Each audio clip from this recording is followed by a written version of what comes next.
No surgeon could touch him, no sedative could calm him, and no amount of authority could command him. But the newest nurse in the trauma unit whispered a single call sign, and the dying Marine general, who had just thrown 3 grown men across the emergency room, froze like a soldier hearing orders from beyond the grave. At Walter Reed National Military Medical Center, Nurse Isabella Cruz was invisible by design. The quiet girl in oversized navy scrubs whose dark hair was always pulled into a loose bun and whose hands seemed to tremble whenever Chief of Trauma Dr. Aaron Whitmore so much as looked her way. She kept her eyes down, apologized too quickly, and endured the constant reminders that she was lucky to have passed certification. Comments delivered loudly enough for residents to laugh and exchange knowing glances, none of them noticing the faint scar that cut across her left eyebrow, or the way her posture subtly shifted whenever loud noises echoed down the corridor. None of them realizing that Isabella Cruz had been working at Walter Reed for exactly 7 months and 12 days.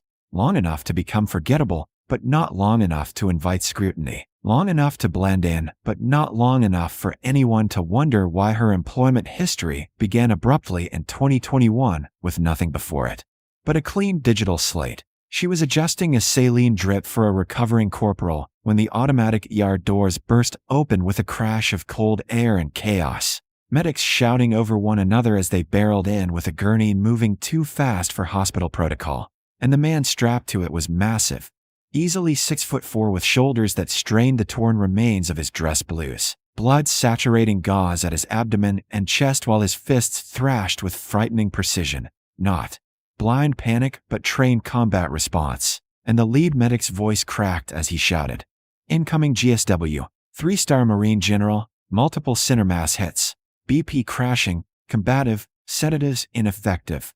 And the name rippled through the department like a shockwave. General Marcus Hale, Commanding General of Marine Expeditionary Forces, a man who had spent 3 decades leading troops through urban warfare and insurgent territory, now bleeding out on a hospital stretcher while shouting tactical commands at ghosts only he could see. "Ambush! South Ridge! Take cover!"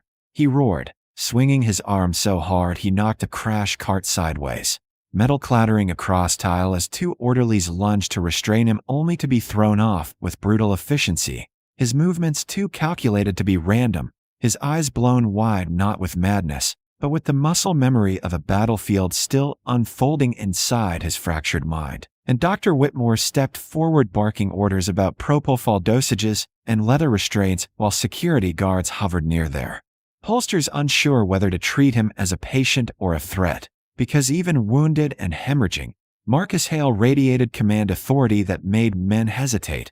Isabella stood against the far wall at first, clutching a medication tray with hands that appeared to shake, watching the angles, the spacing, the way the general assessed every entry point between labored breaths, noting the tight grouping of the bullet wounds that suggested a professional shooter, not a random act. And when another nurse tried to insert in 4, Hale twisted her wrist and disarmed her in one smooth motion that spoke of decades of close-quarters training, and panic began to infect the room as someone shouted that he would bleed out before they could even intubate him.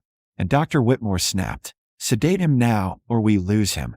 But the general roared again, grabbing in 4-pole and leveling it like a spear, eyes scanning for enemies that weren't there. And that was the moment Isabella moved.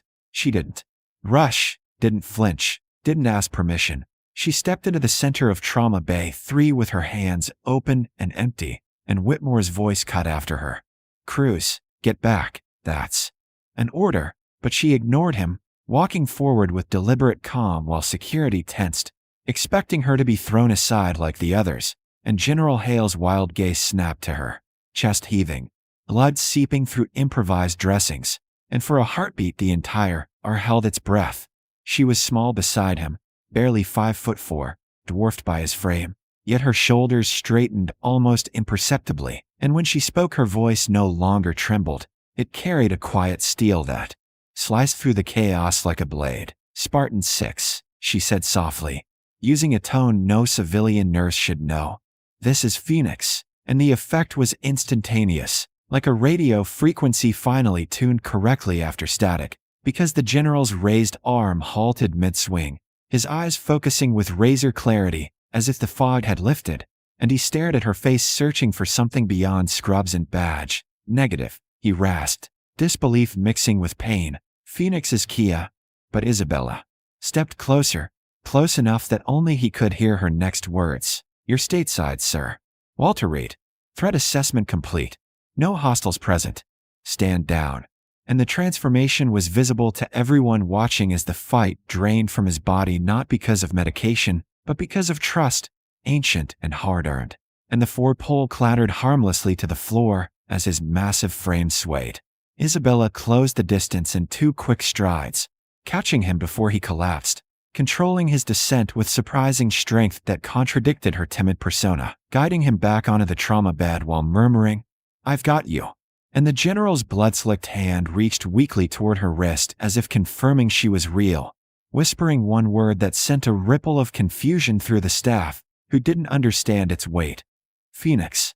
Before unconsciousness claimed him at last, the room erupted into motion again, surgeons surging forward now that he was still, chest tubes prepared, blood units hum, Whitmore barking commands as if he'd regained control. But beneath the fluorescent lights and metallic scent of trauma, something had shifted, because every person present had witnessed the impossible. A delirious Marine general who had resisted sedation and overpowered security had surrendered instantly to a nurse no one respected. And as Isabella stepped back, her shoulders curling inward once more, hands trembling as she reached for gauze like the meek employee they believed her to be, no one could quite explain how she had known that call sign. And no one yet understood that the most dangerous secret in the room wasn't the man bleeding out on the table, but the woman who had just brought him to heel with 4 whispered words. The code blue alarm tore through the ICU before midnight, and within seconds the fragile stability surrounding General Marcus Hale collapsed into chaos as his heart rate spiked violently on the monitor, numbers climbing past 170 before dissolving into a jagged, lethal rhythm that sent residents scrambling for the crash cart, while Marines outside his door tightened their perimeter. Dr. Aaron Whitmore rushed in barking orders, but it was Isabella Cruz who reached the bedside first, her earlier trembling gone as if it had never existed. Fingers already at Hale's carotid artery, while his powerful frame convulsed against the restraints, reliving some battlefield ambush no one else could see. VTACH progressing to V-fib, she said evenly. No pulse. Starting compressions. She mounted the step stool and began CPR at perfect depth and tempo, 110 compressions per minute. Each push controlled and efficient, her small frame somehow generating textbook force against the broad chest of a 3-star Marine general. Whitmore ordered the defibrillator charged, but Isabella was already counting rhythm cycles under her breath with mechanical precision, adjusting her hand placement slightly when her fingers detected the subtle grind of fractured ribs. Move 2 centimeters medial, she instructed without looking up. We'll collapse the lung if we stay there. Whitmore stared at her, stunned that a supposedly average nurse was correcting compression angles mid-code. Charge to 200, he snapped. Clear. The first shock lifted Hale's body, but the monitor still showed chaos. Resume compressions, Whitmore said unnecessarily because Isabella had never stopped. The second shock finally converted the rhythm into a fragile bradycardia. Atropine, 0.5 milligram, Isabella said calmly. The medication was administered. The heart rate climbed. 60, 70, stable. A collective breath released across the room. And then, just as quickly as it had vanished, Isabella's mask returned, shoulders curling inward, hands trembling slightly as she stepped back. I just reacted, she whispered. But Dr. Whitmore was no longer convinced. Before anyone could question her, General Hale's eyes flickered open, unfocused at first, then sharpening directly onto Isabella's face. His hand lifted weakly and caught her wrist. Phoenix, he rasped through the oxygen mask, voice thick but certain. The room went still. Isabella forced a small, uncertain smile. You're confused, sir. But Hale shook his head faintly. Fallujah, you pull this out. They said you were gone. The words landed heavy in the sterile air. Fallujah. Gone. Phoenix. This wasn't random delirium. It was memory. Sedation pulled him back under, but suspicion lingered long after his eyes closed. Security quietly reopened her personnel file. Isabella Cruz's documented history began only 3 years ago. Nothing substantial before that. No military record. No early digital footprint. Too clean. Meanwhile, Isabella resumed her duties, checking vitals with her usual quiet demeanor, until a small irregularity in the fore-pump caught her eye inside Hale's room. A pressure fluctuation too subtle for most nurses to notice. She stepped closer casually, tracing the line, and saw the faint puncture beneath fresh tape. Potassium. Her gaze shifted to the male night nurse standing near the pump. He avoided eye contact. Instinct flared. He bolted. Isabella moved instantly, chasing him into the corridor as Marines shouted. He was fast, trained, but she was faster. She tackled him near the stairwell, rolled through his counterstrike, and locked his arm into a joint hold that forced him face down against the tile in seconds. He hissed through blood. "You should have stayed dead, Phoenix." Marines surrounded them, stunned at the precision of her takedown. Isabella's breathing remained steady. Her voice, when she spoke, carried unmistakable command. "Check the general's potassium levels now," she ordered. No one questioned her.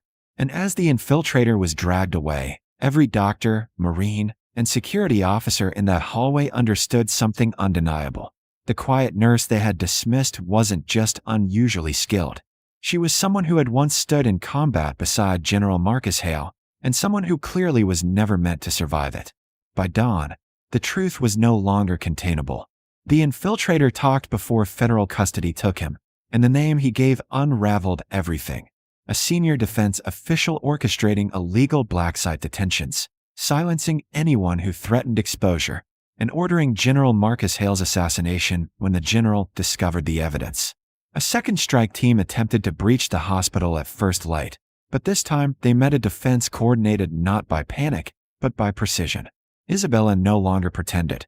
Wearing borrowed body armor over her scrubs, she directed Marines through the corridors with calm authority, anticipating entry points, setting crossfire angles, and neutralizing the threat before it reached the ICU. It was over in less than 2 minutes. When silence finally settled over Walter Reed National Military Medical Center, 7 operatives were in custody, and the conspiracy had already begun collapsing under emergency warrants issued in Washington. General Hale regained full consciousness that afternoon. Weakened but alive, he studied the woman seated beside his bed, no longer trembling, no longer hiding. "They told me Phoenix died," he said quietly. Isabella adjusted his foreline with steady hands. "She did," she replied. "I just decided to live anyway." Within 48 hours, arrests were made, classified files were seized, and 12 unlawfully detained Marines were located overseas. The scandal ignited national headlines. Careers ended. Trials began. When military officials offered Isabella reinstatement with full honors, she declined. She had spent years as a ghost, and she had no desire to return to shadows or battlefields. Instead, she turned in her temporary security badge, packed her small apartment, and left without ceremony. Officially, Nurse Isabella Cruz resigned.